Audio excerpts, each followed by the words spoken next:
Hello, नमस्कार दोस्तों।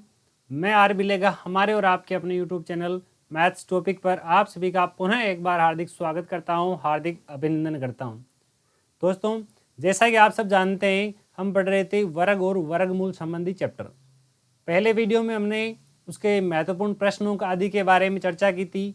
दूसरे वीडियो सेशन में आप सब ने पूछा था कि कोई भी संख्या चाहे छोटी संख्या है, चाहे संख्या बड़ी है, उस संख्या का वर्ग या उसका वर्गमूल किस प्रकार से निकाला जाता है, उसके बारे में हमारे वीडियो कंप्लीट हुए थे।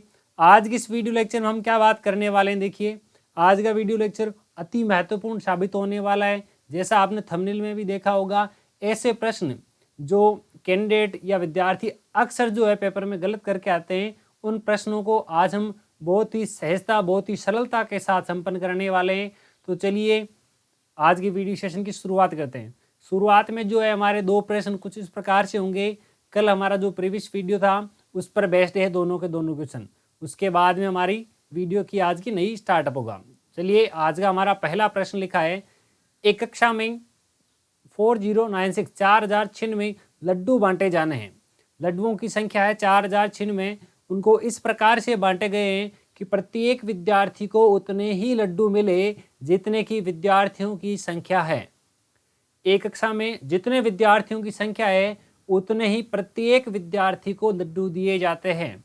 तो इस प्रकार के प्रश्न को हल करने के लिए कल हमने वर्गमूल निकालना सीखा था।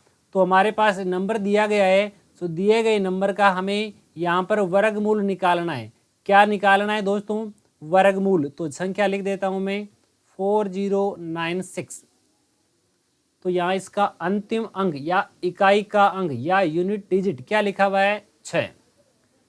यदि हमारे पास कोई पूर्ण वर्ग संख्या है और पूर्ण वर्ग संख्या का इकाई अंक हमारे पास 6 है, तो उसके वर्गमूल का इकाई अंक क्या हो सकता है? या तो 4 होगा या 6, क्योंकि 4 का स्क्वायर करने पर 16 होता है जो 6 पर खत्म होता है, और 6 का स्क्वायर करने पर 36 होता है जो कि 6 पर खत्म होता है। यदि किसी पूर्ण वर्ग संख्या का इकाई अंक हमारे पास 6 है, तो उसके वर्गमूल का इकाई अंक हमारे पास या तो 6 हो सकता है या फिर 4। इन दोनों के अलावा कुछ नहीं हो सकता। अब बात करते हैं इसका दूसरा अंक कैसे आएगा।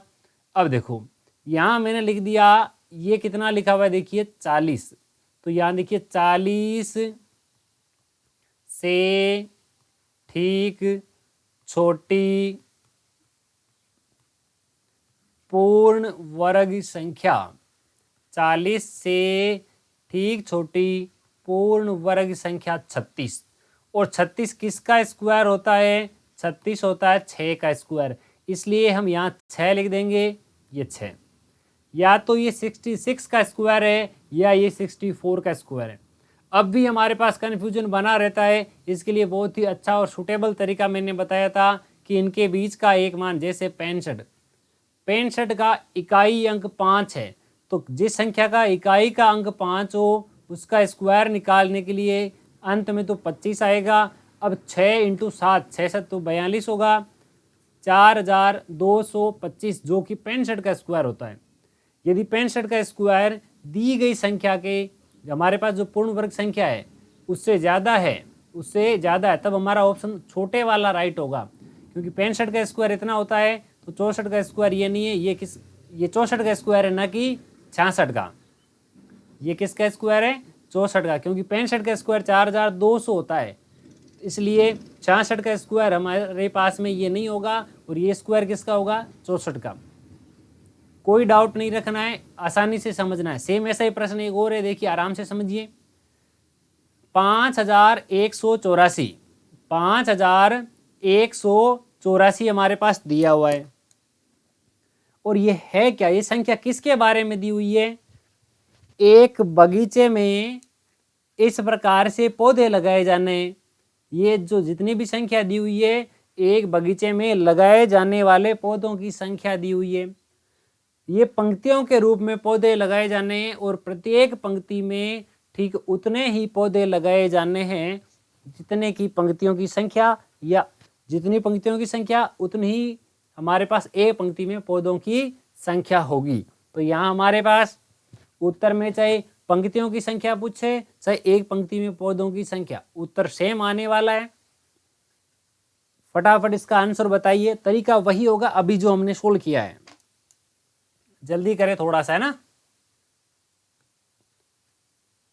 कईयों का आंसर आ चुका है, कईयों का आंसर आ चुका है, बहुत अच्छा काम कर रहे हैं। देखिए, अगर हमें हमारे लक्ष्य तक पहुंचना है तो मेहनत दबा के करनी पड़ेगी।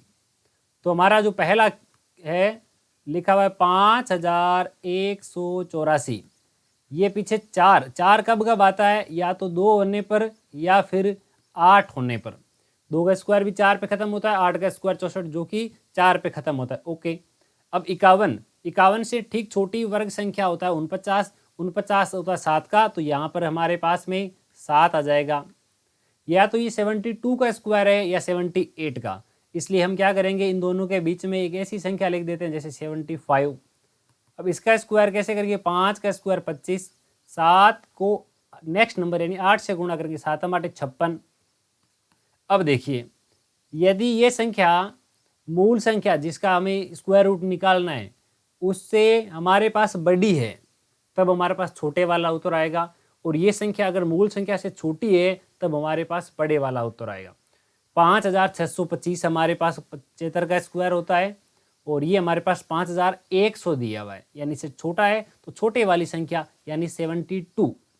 पंक्तियों की संख्या या पौधों की संख्या आ जाएगी हमारे पास 72।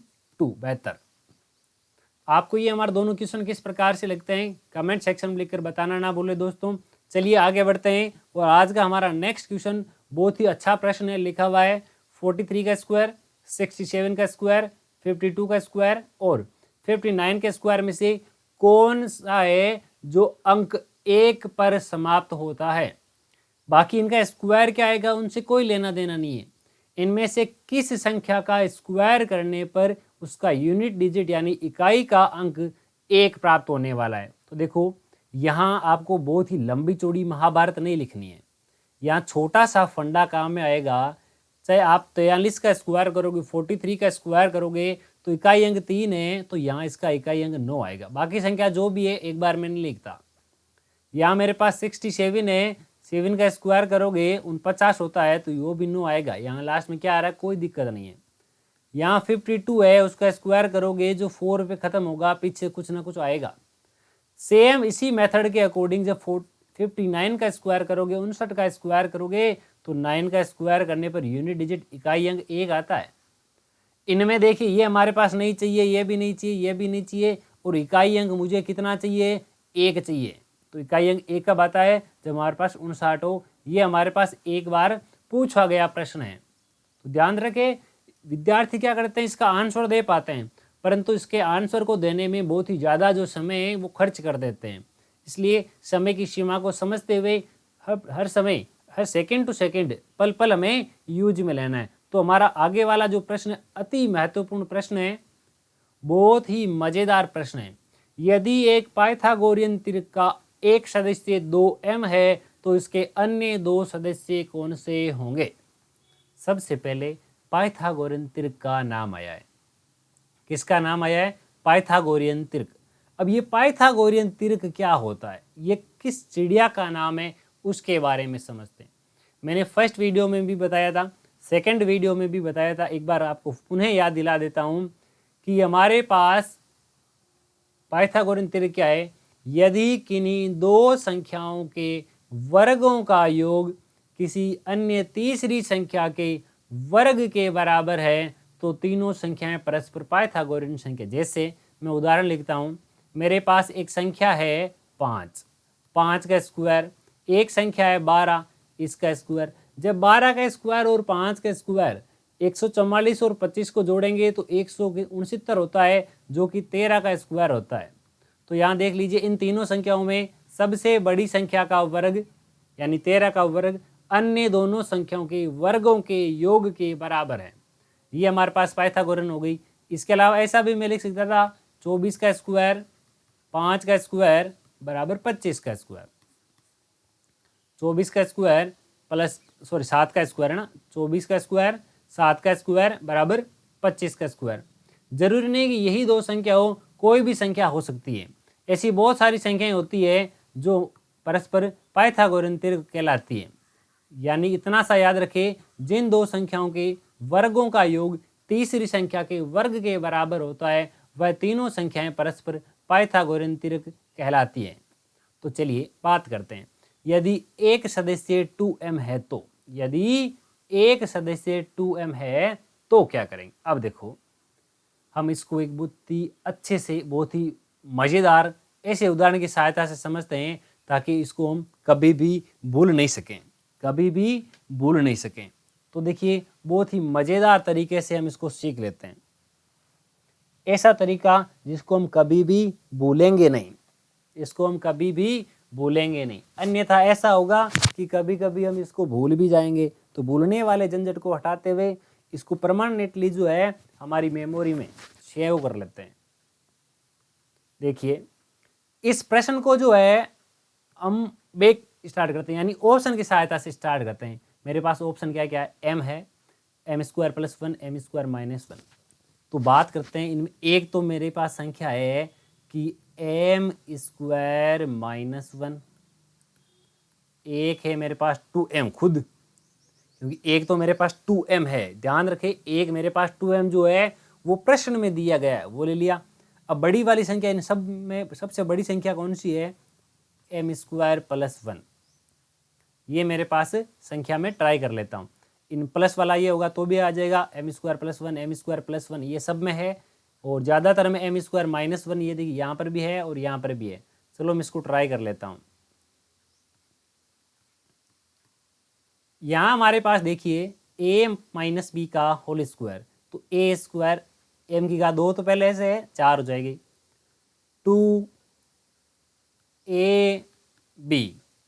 + b² a का स्क्वायर 1 हो जाएगा, या तो 1 लिखो या a का स्क्वायर लिख दो, प्लस 2 का स्क्वायर हो जाएगा 4 m का स्क्वायर बराबर, यहाँ हमारे पास क्या लिखा है, m² + 1 इस पूरे का होल स्क्वायर, यानी a² m की घात 2 पहले से, इसका स्क्वायर करेंगे तो 4 घात हो जाएगी, प्लस 2a² 2ab और प्लस b²।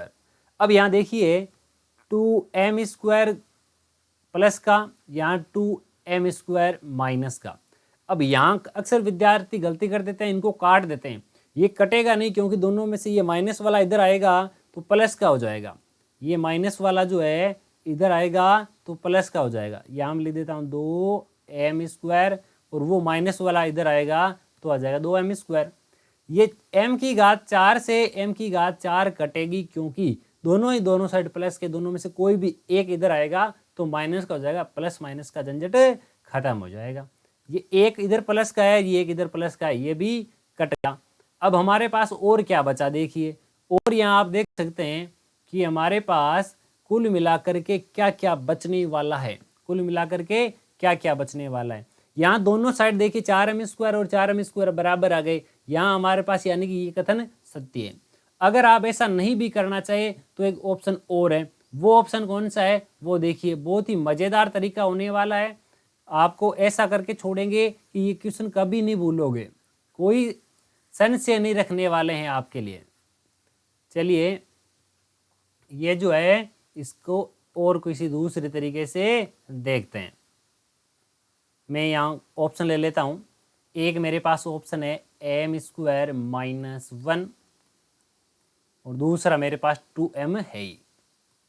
ये दो संख्याएं, इनका स्क्वायर ज्ञात करता हूँ किसके बराबर आता है। मैं बराबर में कुछ लेता ही नहीं हूँ, मैंने बराबर में कुछ भी नहीं लिया। अब क्या करेंगे, देखिए यहाँ a² यानी m की घात 4, 2ab ये 2ab प्लस b² यानी 1 का स्क्वायर 1 प्लस 2 का स्क्वायर 4, m² हमारे पास है तो m का स्क्वायर करेंगे तो m² हो जाएगा। ओके, ये m की घात 4 है तो m की घात 4, ये देखिए माइनस का 2 बार m², ये प्लस का 4 बार m², एक साइड में प्लस का 4 बार है, एक साइड माइनस का 2 बार है, कैंसिल होके कट कुटा कर प्लस का 2 बार m² बचेगा। तो यहाँ मैं लिख देता हूँ प्लस का 2 बार m² प्लस 1। यहाँ वापस पुनः वही सूत्र लगता है a² plus 2ab plus b² plus का b²। इसको मैं लिख सकता हूँ a प्लस b के होल स्क्वायर के रूप में। तो यहाँ a का काम तो m² कर रहा है और b का काम 1 कर रहा है, तो m² प्लस 1 का होल स्क्वायर। अब मैंने अब की बार राइट हैंड साइड ली ही नहीं और मेरे पास उत्तर प्राप्त हो गया। मेरे पास क्या प्राप्त हो गया? उत्तर। तो यानी एक तो मेरे पास में एम स्क्वायर माइनस वन है, एक तो मेरे पास एम स्क्वायर माइनस वन इसमें भी है, इसमें भी, दोनों में है। अब आया क्या? एम स्क्वायर प्लस वन, यानी कि कुल मिलाकर के यहां से एक बहुत ही अच्छी चीज निकल के आई है। कौन सी? एक तो मेरे पास एम स्क्वायर माइनस वन, ठीक है, एक मेरे पास में 2m, तीसरी चीज एम स्क्वायर प्लस वन। ये मेरे पास ऑप्शन निकल करके आया है दोस्तों, ये मेरे पास ऑप्शन निकल करके आया है। किस प्रकार से इसको हल करेंगे? यहां देखिए कौन कौन से हैं। ऑप्शन बी मेरे पास करेक्ट हो जाएगा। सेम इसी मेथड पर हम एक बहुत ही अच्छा और मजेदार प्रश्न आपके लिए लेकर आए हैं, जिससे आपका ये कॉन्सेप्ट भी फिर से क्लियर हो जाएगा और कोई आपके दिमाग में कन्फ्यूजन नहीं होगा। मैं एक बार संख्याएं लिख देता हूं। मेरे पास में संख्याएं कौन कौन सी थी? एक तो था 2m, एक था एम स्क्वायर माइनस वन, एक था एम स्क्वायर प्लस वन। मैंने एक बार के लिए क्या कर दिया? तीनों का केवल स्क्वायर हटा दिया, तीनों का स्क्वायर हटा दिया। अब तीनों का स्क्वायर हटाने के साथ साथ और क्या करेंगे? अब मेरे पास प्रश्न क्या है? प्रश्न अब पढ़ते हैं। यदि एक पाइथागोरियन त्रिक का सबसे छोटे वाला सदस्य 8 है तो सबसे बड़े वाला सदस्य कौन सा होगा मित्रों? दोस्तों, अगर छोटे वाला सदस्य ऐसा है तो देखो, हमारे पास जो ऑप्शन है उनके अकॉर्डिंग हमारा छोटा ऑप्शन 2m है। छोटा ऑप्शन कौन सा है? 2m। अब क्या करेंगे? मेरे पास दे दिया 2m बराबर 8, तो m बराबर 8/2 यानी 4। मेरे पास ऑप्शन आ गया, m का मान आ गया। अब इनमें सबसे बड़ी संख्या कौन सी है? M square plus one, m का स्क्वायर यानी 4 का स्क्वायर प्लस 1, 16 प्लस 1, यानी कुल मिलाकर के मेरे पास उत्तर आया 17। उत्तर कितना आया? 17। ये हमारा करेक्ट और परफेक्ट आंसर होगा।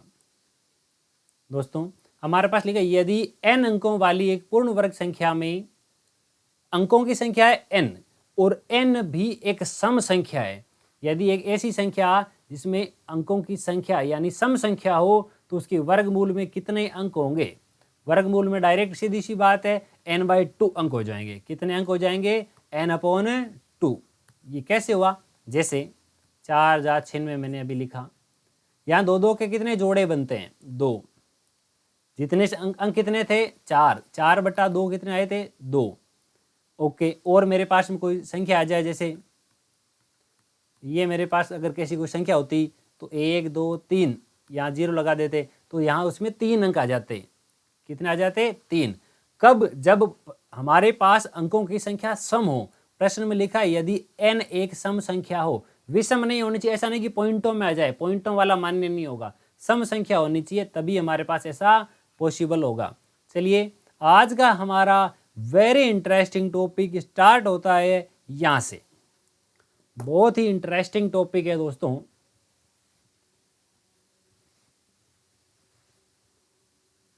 प्रश्न को देखते ही मजा आ जाना चाहिए, प्रश्न को देखते ही मजा आ जाना चाहिए कि क्या प्रश्न है हमारे पास।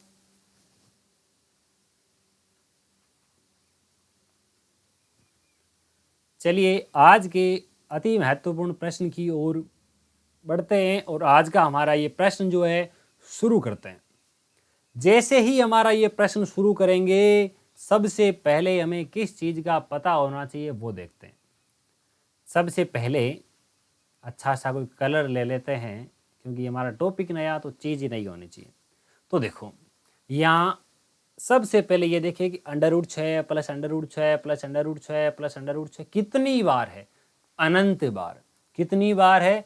अनंत बार। ओके, मैं काम कर लेता हूं। मैंने अगर एक छोटी सी संख्या मान ली, ये देखिए अनंत क्या होता है किसी को पता है? नहीं, यानी ये संख्या कभी भी खत्म नहीं हो रही है। तो मैं एक छोटा सा काम करता हूँ, एक छोटा सा प्रयत्न करता हूँ कि यहाँ से लेकर ये जितनी संख्या को मैं सिलेक्ट कर रहा हूँ, ये संख्या अनंत है। मैं अगर ऊपर वाले एक 6 को हटा दूं तो इसमें कोई फर्क नहीं पड़ेगा। ऐसा नहीं कि ये अनंत में से कुछ कम हो जाएगा, नहीं, इसमें ज़्यादा कोई अंतर नहीं आने वाला है और ये हमारे पास जो संख्या बनेगी उसमें भी √6 को एक बार हटा दूं तो कोई दिक्कत नहीं है। मैं काम कर लेता हूँ, ये जो मेरे पास संख्या है, ये जो मेरे पास में संख्या है, मैं इसको कुछ ना कुछ मान लेता हूँ। मैं इसको कुछ ना कुछ क्या कर लेता हूँ, मान लेता हूँ।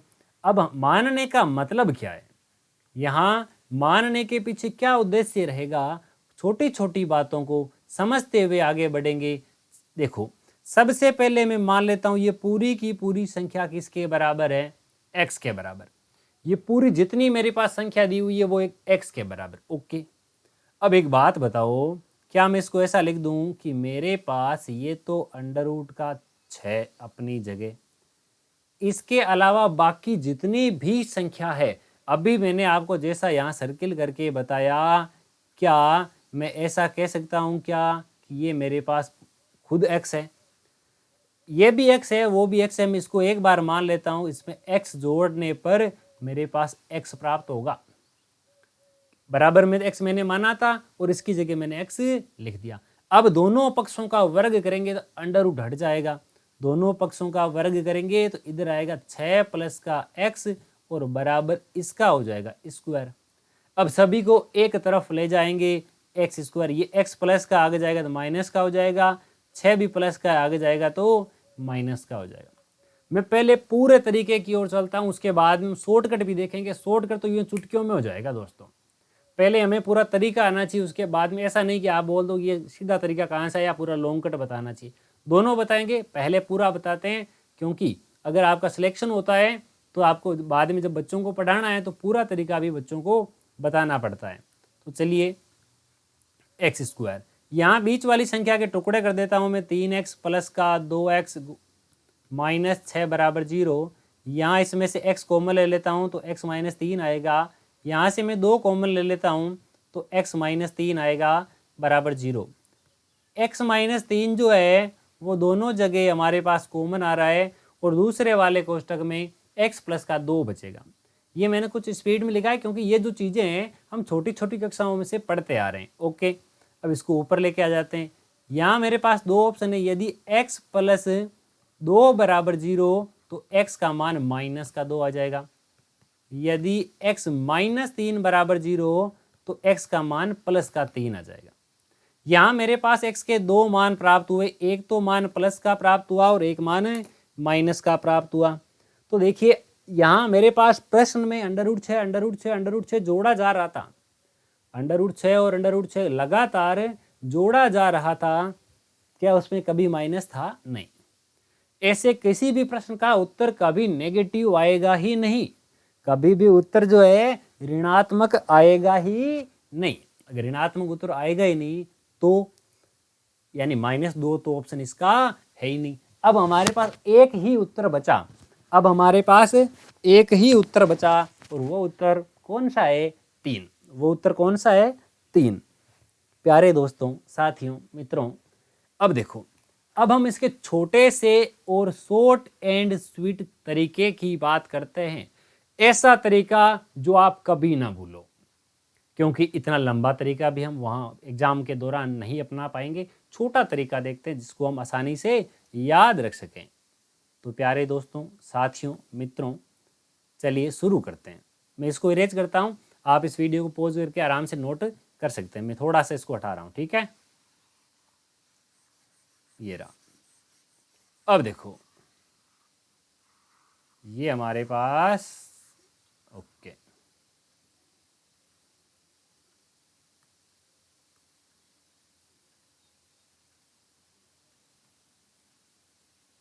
चलिए आते हैं। ओके, अब देखो, यहां मेरे पास कोई एक संख्या 6, इस 6 को क्या मैं ऐसा लिख सकता हूं 2 गुणा 3? क्या मैं इसको 2 गुणा 3 लिख सकता हूं? मैंने 2 और 3 लिखा, क्या इनका अंतर मेरे पास 1 आता है? क्या इनका अंतर 1 आता है? बहुत अच्छी बात बताने जा रहे हैं, ध्यान दीजिएगा। बहुत ही शॉर्ट एंड स्वीट बताएंगे, इससे छोट कुछ नहीं। आपने प्रश्न देखा, चुटकियों में आंसर खत्म। मैंने लिखा इसको मैं 2 गुणा 3 लिख सकता हूँ जिसका अंतर 1 आता है, जिसका अंतर 1 आता है। अब यहाँ तक अगर मुझे नहीं लगता, मुझे ऐसा लगता है यहाँ तक तो किसी को कोई प्रकार की दिक्कत है ही नहीं, यहाँ तक तो किसी भी प्रकार की कोई दिक्कत होनी ही नहीं चाहिए आपको। अगर यहाँ तक आपको किसी प्रकार की कोई दिक्कत नहीं है तो देखो यहाँ चिन्ह कैसा है, प्लस का। अगर यहाँ सब जगह प्लस का चिन्ह है तो 2 और 3 में से बड़े वाला अंक ही उत्तर होगा। बोलो किसी प्रकार की कोई समस्या है क्या? कोई नहीं। चलिए एक उदाहरण की सहायता से और समझा देते हैं आपको। मैंने यहाँ क्या लिखे हैं, दोनों के दोनों। इसको मैंने बताया, जैसे ऊपर वाला क्वेश्चन हमारा कंप्लीट हो चुका है, नीचे वाले क्वेश्चन की बात करते हैं। नीचे वाला जो क्वेश्चन है, क्वेश्चन क्या है, 42। 42 को मैं लिख देता हूं 6 गुणा 7। अब इनका अंतर करो, इनका अंतर हो जाएगा 7 माइनस 6 बराबर 1। जब हमारे पास माइनस का निशान हो तो छोटे वाला उत्तर हो जाएगा। अभी जब प्लस का निशान था तो बड़े वाला उत्तर आया था, और जब माइनस का निशान हो तो उत्तर आ जाएगा छोटे वाला। तो यहाँ उत्तर क्या हो जाएगा, 6। हर बार यही हमारे पास ऑप्शन हो रहा है। जब हमारे पास आ गया 20, जब हमारे पास आया 20, अब 20 के लिए क्या करेंगे, 20 को मैं लिख सकता हूँ 4 गुणा 5, और 5 और 4 इन दोनों का अंतर कितना, 1। अब यहाँ प्लस का चिन्ह है तो उत्तर हमारा 5, अगर माइनस का होता तो उत्तर आ जाता 4। है ना मजेदार क्वेश्चन? देखिए अब जरूरी नहीं हो कि अगर हमारे पास यहाँ 2 संख्याएं ऐसी आ जाए जिनका अंतर हमारे पास अंतर जो है वो 1 आए ही नहीं, उसके अलावा कोई संख्या आ जाए। जैसे नीचे वाला क्वेश्चन लिखा हुआ 7, अब 7 को क्या लिखोगे, 1 गुणा 7। क्या 1 और 7 का अंतर जो है वो 1 होता है? नहीं। तो अब तो हमारे पास ये तरीका काम में नहीं आ रहा है। अगर ये तरीका काम में नहीं आ रहा है तो इससे भी मजेदार एक तरीका आपको और बता देता हूं। इससे भी मजेदार जो तरीका है आपको एक और बताता हूं। अब देखिए वो तरीका क्या है, अब जो है वो तरीका क्या है अच्छे से समझिएगा। वो तरीका इतना शानदार है कि आप संख्या का अंतर चाहे 1 है, 5 है, 50 है, कुछ भी है, वो तरीका हर बार अप्लाई होगा आपके पास। तरीका क्या है वो देखिए। एक छोटा सा फॉर्मूला याद रखना होता है हमारे पास। कोई कलर का सिलेक्शन कर लेते हैं। जैसे फॉर्मूला है 4n + 1 अंडर रूट अपॉन 2 और यहाँ 1। यहाँ मैंने देखिए कुछ नहीं लिखा बीच में। अगर यहाँ सब जगह प्लस का निशान आता है तब यहाँ प्लस का आ जाएगा, यहाँ माइनस का आता है तो फॉर्मूला हो जाएगा 4n + 1 -1 अपॉन 2। देखिए केवल छोटा सा अंतर है, माइनर सा। यदि सभी जगह प्लस का है तो हमें प्लस का चिन्ह लगाना है एक, और जब सभी जगह माइनस का है तो एक माइनस का करना है। अब इस फॉर्मूले के अकॉर्डिंग हमारा उत्तर क्या आता, तो यहाँ देखिए 4 गुणा n। n होता है वो संख्या जो हमारे पास क्वेश्चन में गिवन है अंदर। ये 6 + 1 पूरे का अंडर रूट +1 बटा 2। 6 गुणा 4 24, 24 और 1 25, ये हो गया 25।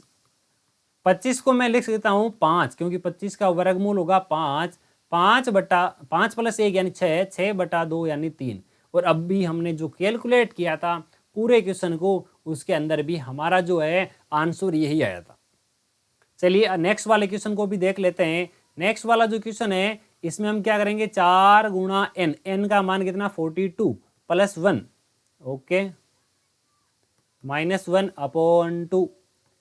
देखिए 40 गुणा 4 हमारे पास 160 होता है, 160 होता है। और उस 160 4 गुणा 2 यानी हमारे पास 8 होता है, 168 + 1 169 -1 बटा 2।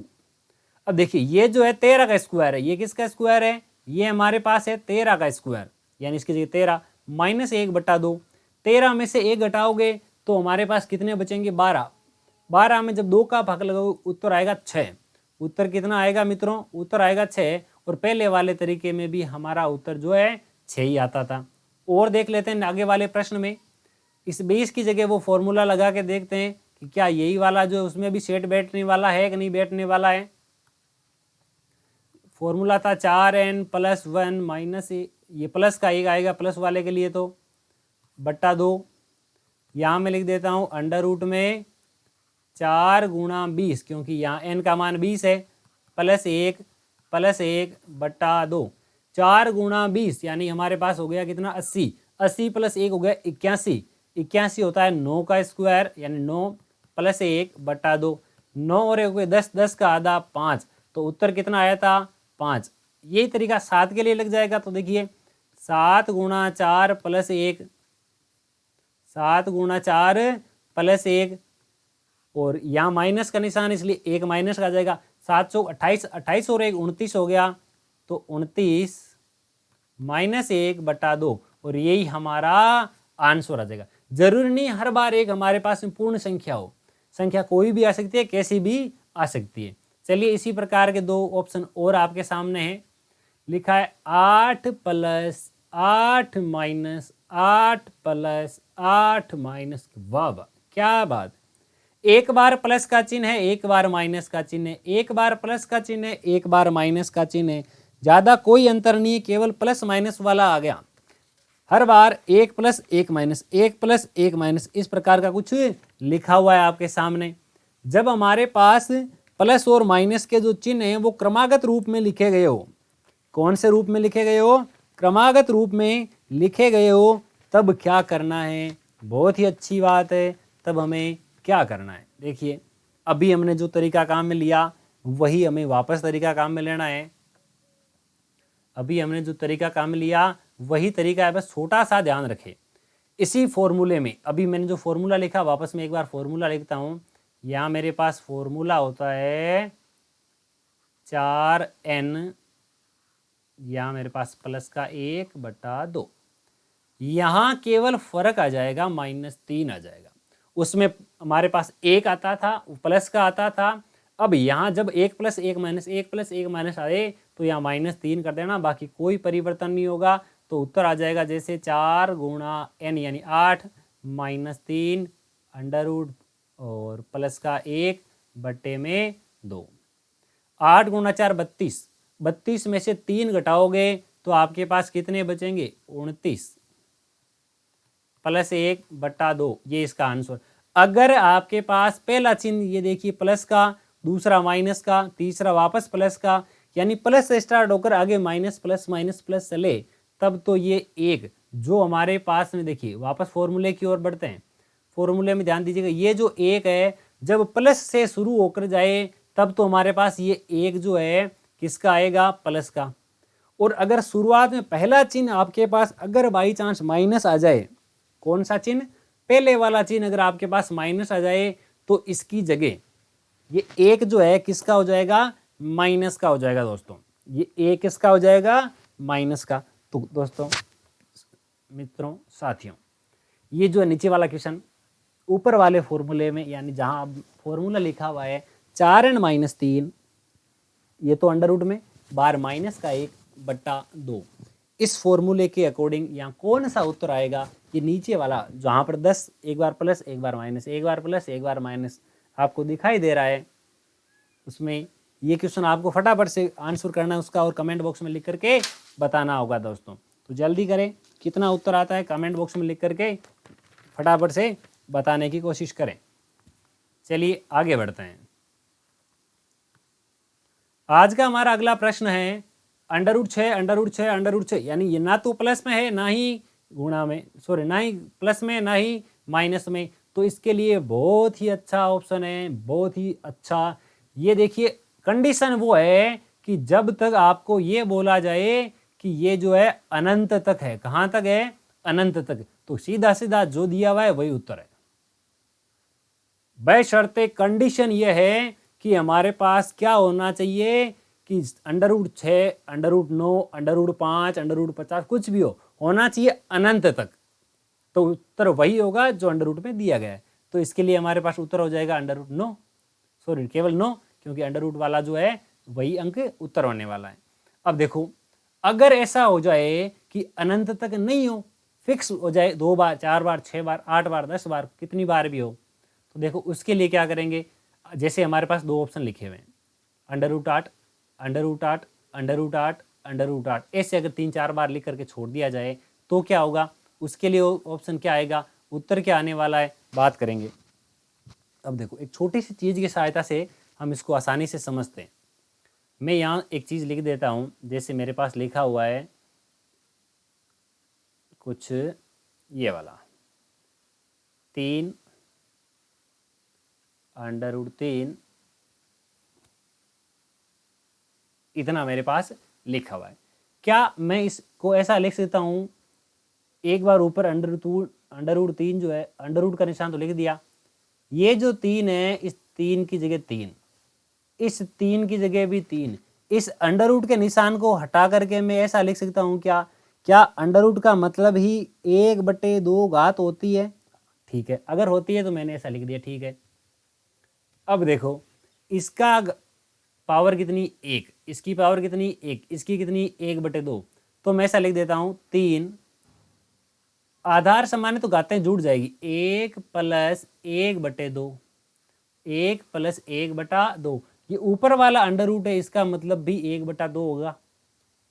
3 इन दोनों का लघुत्तम लेके जोड़ लेंगे, आधा और 1 मिलाकर 3/2 हो जाएगा, और बाहर इनका 1/2 लिखा हुआ है। 3 का 3, अब घातें जो है गुणा हो जाएगी, ये हो जाएगा हमारे पास 3/4। अब देखो ये जो उत्तर है, मैंने ऐसा तरीका पूरा क्यों बताया, वहाँ ये पूरा तरीका करके नहीं देखना है, पूरा तरीका करके नहीं देखना है दोस्तों। तो उत्तर कैसे निकालना है उस उत्तर पे बात करते हैं। उत्तर निकालने के लिए जो संख्या हमारे सामने दी गई है, जो संख्या हमारे सामने दी गई है उस संख्या का देखो, ये अंडर रूट 3 है तो एक बार यहाँ 3 लिखो, यहाँ इसकी घात क्या आएगी, नीचे आएगा 2, और 2 की घात ठीक उतनी ही आएगी जितनी बार अंडर रूट का चिन्ह बना हुआ है। तो एक बार और 2 बार, 2 बार अंडर रूट का चिन्ह है 2 आ जाएगा। अब ऊपर कितना आएगा, ऊपर वो संख्या आएगी नीचे का जितना मान है उससे 1 कम। अभी आपने देखा था यहाँ पर ये वाली संख्या नीचे 4 है तो ऊपर 3 आया, तो यहाँ देखिए 2 की घात 2 यानी 4, 4 से 1 कम आ जाएगा, यानी 3 की घात 3/4। ये तरीका काम आएगा। अब क्वेश्चन पे आ जाते हैं, उत्तर आएगा 8। अब ऊपर घात कितनी है वगैरह आएगी, देखिए 2 की घात कितनी, 1 2 3 4 अंडर रूट है तो 4, 2 की घात 4 का मतलब थोड़ा बहुत हमें पता होना चाहिए, इसका मतलब होता है 16, और 16 में से हमें 1 कम करना है, तो 8 की घात आ जाएगी 15/16। यही हमारा उत्तर है। हाँ, कई बार ऐसा हो सकता है ये आपको ऑप्शन में नहीं मिले, क्या हो सकता है ये ऑप्शन में नहीं मिले, तो आपको ऑप्शन में क्या मिलेगा, देखो मैं 8 को लिख सकता हूँ 2 की घात 3, और हमारे पास 15 और 16 तो है ही, ये आधार 2 का 2। अब इन घातों को परस्पर गुणा कर लेते हैं, 15 × 3 हमारे पास हो जाएगा 45, और बट्टे में 16। ऐसा भी ऑप्शन हमारे पास में हो सकता है। ये तरीका आपको किस प्रकार का लगता है कमेंट सेक्शन में लिखकर बताना ना भूले दोस्तों। नेक्स्ट हमारे पास लिखा 3, तो ये मैंने लिखा 3। अब 3 की घात को 1 2 3 4 5 बार अंडर रूट का निशान है, तो 2 की घात आ जाएगी 5। अब 2 की घात 5 का मतलब कितना होता है, 2 की घात 4 जो 16 होती है और 5 32 होती है, 32 में से 1 कम कर देते हैं, डायरेक्ट यहाँ लिख देता हूँ 31। 3 की घात 31/32, ये हमारा आंसर हो गया। ओके, आगे बढ़ते हैं। यहाँ छोटे छोटे फॉर्मूले टाइप कुछ लिखे हुए हैं, इनका मीनिंग क्या होता है वो देखते हैं। a + b का होल स्क्वायर, और इसका जो है अंडर रूट भी है, तो उत्तर क्या आ जाएगा, स्क्वायर से अंडर रूट कट जाएगा और उत्तर ये बचेगा a + b। यहाँ से भी स्क्वायर से अंडर रूट कट जाएगा a - b। यहाँ जितनी भी घातें आपके पास लिखी हुई है उनकी घातें आधी हो जाएगी, उनकी घातें कितनी हो जाएगी, आधी। ये a² कैसे हुआ, आपके पास a की घात 4 लिखी हुई थी, और अंडर रूट का मतलब होता है 1/2, तो यहाँ कह देता हूँ घातों को आपस में जब भी परस्पर गुणा करोगे तो 2 का भाग 4 में 2 बार a का स्क्वायर बचा। यहाँ a की घात 3 बचेगी, यहाँ a की घात 3 बचेगी, b की घात 2। 36 किसका स्क्वायर होता है, 6 का, a की घात 4 b की घात 2। इस प्रकार हम किसी भी क्वेश्चन को सोल्व कर सकते हैं। यहाँ मैंने इनका लिखने के प्रति उद्देश्य ये है, आपको इनके बारे में पता होना चाहिए, क्योंकि अब मैं जो आगे तरीका काम में लेने वाला हूँ उसमें ये वाली जो चीज़ है वह भी ज़्यादा जरूरी होगी। तो हमारा नेक्स्ट क्वेश्चन है 4 + 2 अंडर रूट 3, 4 + 2 अंडर रूट 3। तो देखो एक काम करते हैं, मैं इस प्रश्न में एक चीज़ आपसे पूछना चाहता हूँ, क्या मैं इस 2√3 को ऐसा लिख दूं, 2 गुणा 1 गुणा √3। एक सूत्र होता है a का स्क्वायर प्लस b का स्क्वायर प्लस 2ab। ये 2ab का काम कौन कर रहा है, ये वाला। अब a और b, a का मान देखिए हमारे पास 1, यानी इसको मैं लिख देता हूं जैसे एक बार के लिए 1, a का स्क्वायर प्लस b का काम कौन कर रहा है, √3, तो ये √3 का square plus 2ab, 2 into a into b। ये रहा। क्या ऊपर वाले प्रश्न को इस तरीके से लिखा जा सकता है क्या? वापस चेक करते हैं कि 1 का स्क्वायर होता है 1, √3 का स्क्वायर होता है 3, 3 और 1 मिला करके 4, ये 4 का 4, यानी अब तक राइट है। अब इसमें अगर ये फॉर्मूला में अप्लाई कर दूं तो इसका मतलब होता है a प्लस बी का होल स्क्वायर। तो यहाँ a का मान ये रहा, b का मान √3, इसका होल स्क्वायर, और ऊपर क्या है, अंडर का निशान। स्क्वायर से अंडर रूट कट जाएगा, उत्तर आया मेरा 1 प्लस √3। क्या आया, 1 प्लस √3। तो पेपर के अंदर इतना लॉन्ग कट नहीं जाएंगे। अब इसको शॉर्ट एंड स्वीट तरीके से कैसे करेंगे वो बात करते हैं। शॉर्ट एंड स्वीट करने के लिए मैं जिसके पास में जो क्वेश्चन लिखा हुआ है उसके ऊपर बात करता हूं। यहां देखिए ये क्वेश्चन क्या है, 2 गुणा, इसको मैं देखिए टुकड़े कर रहा हूं, ठीक है ना, 3 गुणा √3, 2 गुणा 3 गुणा √3, ये हमारे पास इसके टुकड़े हो गए।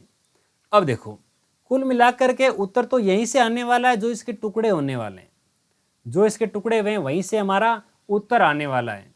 तो देखो 3 और √3 है, एक a का मान है और एक b का मान है, एक तो a का मान है और एक b का मान है, यही हमारा उत्तर होगा। पर ध्यान रखें अगर यहाँ हमारे पास प्रश्न में प्लस का चिन्ह है तो यहाँ प्लस का जाएगा, अगर यहाँ पर हमारे पास माइनस का चिन्ह है तो यहाँ पर हमारा माइनस। एकदम छोटा सा शॉर्ट एंड स्वीट आंसर है। वापस देखते हैं, देखिए लिखा है 4 √3, 2 गुणा 2 गुणा √3, ये हमारे पास क्वेश्चन लिखा हुआ है। अगर हमारे पास ऐसा कुछ लिखा हुआ है तो प्यारे दोस्तों ध्यान रखें, इनमें से एक a का मान है और एक हमारे पास किसका मान है, b का, तो ये हम उत्तर आ जाएगा 2 √3। बीच में निशान कौन सा आएगा, प्लस का, क्योंकि हमारे पास जो चिन्ह प्लस का प्रश्न में।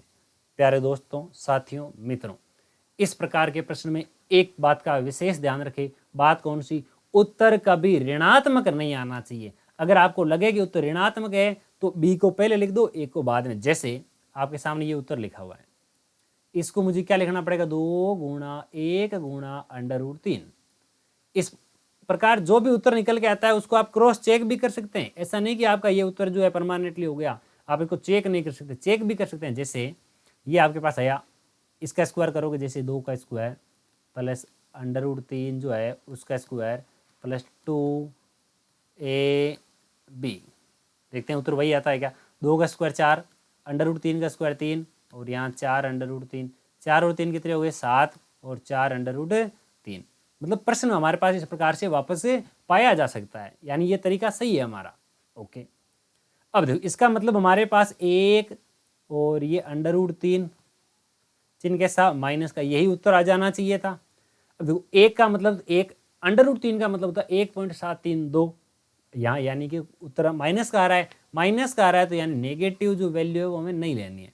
तो इसको पॉजिटिव कैसे करेंगे, कुछ नहीं करना, प्लस बड़ी वाली जो संख्या है उसको पहले लिख दो, वही हमारा उत्तर आ जाएगा। चलिए आगे के प्रश्न की ओर बढ़ते हैं। देखिए यहाँ ये जो 2 उदाहरण लिखे हैं बहुत ही सोच समझ करके आपके लिए लिखे गए हैं। इसको मैं क्या लिखता हूँ, 2 गुणा 6 के टुकड़े कर देता हूँ, 2 गुणा 3।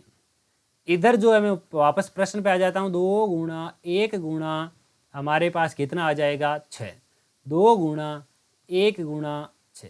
अब सोचने समझने की बात है कि मैंने दोनों में टुकड़े अलग अलग क्यों किए। देखो अभी जो है क्वेश्चन को वापस रीचेक करने वाला तरीका यहाँ काम लेता हूँ मैं। ए स्क्वायर, √2 का स्क्वायर कितना होता है, √2 का स्क्वायर 2, √3 का स्क्वायर कितना होता है 3, 2 और 3 कितने हो गए 5, यानी वही हमारे पास प्रश्न में चाहिए। दूसरी साइड आते हैं, ये ए और ये बी, ये ए और ये बी, ए का स्क्वायर यानी ए का स्क्वायर 1, बी का स्क्वायर अंडर रूट 6 का स्क्वायर 6, 1 और 6 मिलकर के 7 हो जाएंगे जो हमें चाहिए। इसलिए आपको पता चल चुका होगा कि हमें कौन सा चिन्ह कब लेना है, कौन से टुकड़े कब करने हैं। तो ये उत्तर आ जाएगा 2 + 3, 2 भी 3 अंडर रूट, 2 भी अंडर रूट का, 3 भी अंडर रूट का, प्लस का निशान है इसलिए इनको आगे पीछे कैसे भी लिखो कोई प्रॉब्लम नहीं है। यहाँ हमारे पास देखिए एक तो एक है, एक है अंडर रूट 6, चिन्ह माइनस का आएगा इसलिए अंडर रूट 6 को मैं पहले लिख देता हूँ, बाकी कोई प्रॉब्लम नहीं आने वाली है। ये दोस्तों ये जो प्रश्न है 2018 में आया हुआ है, बहुत ही मजेदार प्रश्न है, इसको सोल्व करना है। इसको सोल्व करने के लिए एक तरीका देखिएगा आप, क्या मैं इसको ऐसा लिख सकता हूं, ये यहां से यहां तक ये जो प्रश्न इसको मैं अलग से सोल्व कर लेता हूं। यहां लिखा 84 + 18 अंडर रूट 3। ये सेम वही प्रश्न है अभी जैसा हमने हल किया। मैं 18 के 2 टुकड़े कर लेता हूं, 2 × 9 × अंडर रूट 3, यानी एक तो मान 9 है, एक अंडर रूट 3 है, तो इसको लिख देता हूं 9 + अंडर रूट 3। इस अंडर रूट 3 की जगह में ऐसा मान लिख सकता हूं। तो चलिए प्रश्न में वापस आगे बढ़ते हैं। माइनस का अंडर रूट 3 प्लस का चिन्ह, इस अंडर रूट सहित इसका मान में लिख सकता हूं 9 + अंडर रूट 3। अंडर रूट 3 एक बार प्लस का एक बार माइनस का कट गया, तो मेरे पास बचा अंडर रूट 9 जिसका मतलब होता है 3, और ये हमारा परफेक्ट और करेक्ट आंसर है। सेम वैसा ही क्वेश्चन है, थोड़ा सा लेंथी क्वेश्चन दिख रहा है परंतु बहुत ही अच्छा प्रश्न है। तो चलिए शुरू करते हैं। यहां ये जो है इसमें भी हम कुछ वैसा ही करेंगे। यहां से यहां तक ये जो है इसको कुछ मान लेते हैं, 7 + 4 अंडर रूट 3, इसको अंडर रूट में, इसका मतलब होता है 2 × 2 × अंडर रूट 3, इसका मतलब होगा 2 + अंडर रूट 3, इसका उत्तर आ गया। यहां से इसकी जगह देखो 8 का तो 8 कोष्टक में 2 + अंडर रूट 3, ठीक है, यहां लिखा है 3। अब ये हमारे पास अंडर रूट का निशान, प्लस का चिन्ह, माइनस का अंडर रूट 3, ये हमारे पास इस प्रकार का प्रश्न बनके तैयार हो गया। अब देखो इसको थोड़ा सा मैं एक बार लिख देता हूं, अंडर रूट 3 अपनी जगह, ये 3 + 8 को अंदर गुणा करता हूं 2 से, 8 × 2 16, 8 को अंडर रूट 3 से गुणा करेंगे तो 8 अंडर रूट 3, 16 और 3 मिलकर के 19 हो गए, और यहाँ 8 अंडर रूट 3 लिखा हुआ है। और यहाँ देखिए ये माइनस का अंडर रूट 3। अब यहाँ प्रश्न को देख करके सोच करके समझने की आवश्यकता है कि यहाँ ऐसा क्या लिखा हुआ है। ये तो पुनः वापस वही तरीका होगा। कुल मिलाकर एक प्रश्न के अंदर दूसरा प्रश्न घुसा पड़ा है, 2 प्रश्न एक साथ पूछे गए हैं। तो इसको मैं क्या लिख देता हूं, क्या लिख सकता हूं, 2 × 4 × अंडर रूट 3, तो इस पूरे को मैं लिख सकता हूं 4 + अंडर रूट 3। तो यहां लिखता हूं देखिए माइनस का अंडर रूट 3, और इसकी जगह आ जाएगा +4, और ये हमारे पास अंडर रूट का 3। अंडर रूट 3 एक बार प्लस का एक बार माइनस का, मेरे पास बचा अंडर रूट 4 जिसको मैं 2 लिख सकता हूँ। ये हमारा परफेक्ट उत्तर होगा। आप चाहे तो वीडियो को पॉज करके आराम से देखिए, वीडियो को थोड़ा रिवाइंड करके देख सकते हैं, कोई प्रॉब्लम नहीं है, आपके पास मल्टीपल सोर्सेज है। अब देखिए ये हमारे पास 2 प्रश्न है, एक 2016 में पूछा गया है, एक आरटेट 2012 में पूछा गया है। 16 वाला प्रश्न अति शॉर्ट क्वेश्चन है। ये जो आपके पास 25 इसको लिख सकते हैं, इसको 22 लिख सकते हैं, दोनों का स्क्वायर, दोनों को जब नंबरों को जोड़ेंगे तो 47 आंसर आ जाएगा। आगे वाला प्रश्न है 15,876, इसका वर्गमूल निकालना और उसका इकाई अंक क्या आएगा। वर्गमूल निकालने के लिए हमने सबसे पहले वीडियो की स्टार्टिंग जब की थी उसी टाइम पे देख लिया था कि 6 जो कब कब आ सकता है, या तो 6 होना चाहिए या 4 होना चाहिए। अब इससे ठीक कुछ छोटी वर्ग संख्या भी देखनी है मुझे। मेरे पास 144 12 का स्क्वायर होता है, तो यहाँ 12 लिख देता हूँ। अब इन दोनों में से कोई एक संख्या का सिलेक्शन करना है हमारे पास में, यानी इनके बीच का कोई नंबर ले लेता हूँ, जैसे 125। 125 का स्क्वायर कितना होता है, 5 का स्क्वायर 25, 12 × 13 156, यह 158। यदि हमारे पास 125 का स्क्वायर दी गई संख्या से छोटा आता है तो बड़े वाली संख्या इसका उत्तर होगी, तो इसलिए उत्तर 126 126। मुझे 126 का केवल इकाई अंक चाहिए और इकाई अंक इसका 6 होगा, ये हमारा परफेक्ट उत्तर आ जाएगा दोस्तों। दोस्तों आज के वीडियो सेशन का अंतिम प्रश्न सिर्फ और सिर्फ आपके लिए बहुत ही मज़ेदार प्रश्न है। निम्न में से कौन सी संख्या पूर्ण वर्ग संख्या है? निम्न में से कौन सी संख्या पूर्ण वर्ग संख्या है? फटाफट से बताना है। इसका आंसर दोस्तों आपको कमेंट बॉक्स में लिख करके बताना है। इसका जो है आंसर जो आएगा आपको वो लिखना है कमेंट बॉक्स में।